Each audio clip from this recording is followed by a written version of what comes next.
সে বলবে আল্লাহ তোমার জান্নাতটা তুমি কত সুন্দর করে বানিয়েছো, আমি একটা নজর শুধু দেখতে চাই। জান্নাতের দরজার সামনে নিয়ে যদি আমারে বসিয়ে রাখো, দ্যাটস ইনাফ। আল্লাহ বললেন তুই না ওয়াদা করেছিস।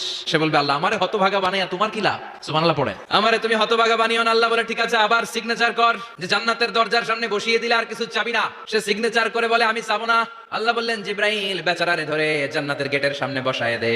এবার জান্নাতের গেটের সামনে বসে বসে জান্নাতের সৌন্দর্য দেখা শুরু করবে। সুবহানাল্লাহ। ওই হতভাগা লোকটা বলবে আল্লাহ এত সুন্দর জান্নাত তুমি বানালা, চোখ দিয়ে সৌন্দর্য দেখি, কান দিয়ে আওয়াজগুলো শুনি, হুর আর গেলমান হেঁটে বেড়ায়, এত সুন্দর জান্নাত চোখ দিয়ে দেখি ঢুকতে পারি না, আমারে কষ্ট দিয়ে তোমার কি লাভ? ও আল্লাহ আমারে তুমি মাফ করে দাও, জান্নাতের চিপার মধ্যে এক কর্নারে তুমি একটু আমারে জায়গা করে দাও। আল্লাহ বলবেন ওয়াই হাক ইবনা আদম, তোর ধ্বংস হোক হে আদম জাত, মা আগদারাকা, তোর চেয়ে বড় গাদ্দার আমি আমার সৃষ্টিকুলে কাউরে দেখি নাই, কারণ তুই আমার সাথে চুক্তি করিস আর চুক্তি ভঙ্গ করিস। আল্লাহর রহমতের দরিয়ায় তখন জোশ খেলে যাবে, ওর আকুতি মিনতি চাহনি আল্লাহর